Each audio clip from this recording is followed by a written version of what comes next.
Hello मयूर family, कैसे हो आप? सब ठीक ही होंगे। तो હવે હું આવી ગયો છું નવા બ્લોગમાં। આજ શ્રાવણીનો પહેલો સોમવાર છે। સરસ મજાના દર્શન મહાદેવના કરી લીધા છે। અને આજ તો હું ભૂલી ગયો હતો, એટલે કાલે હું તમને મહાદેવના દર્શન કરાવીશ। દર્શન કરાવું જોઈ લો।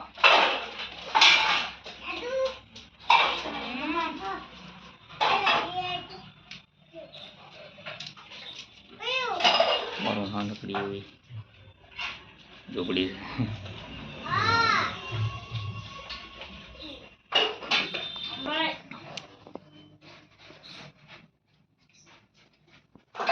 તમે હજી મને સબસ્ક્રાઈબ નથી કર્યો, લાઈક નથી કર્યો, શેર નથી કર્યો, તો કરી લો આજ।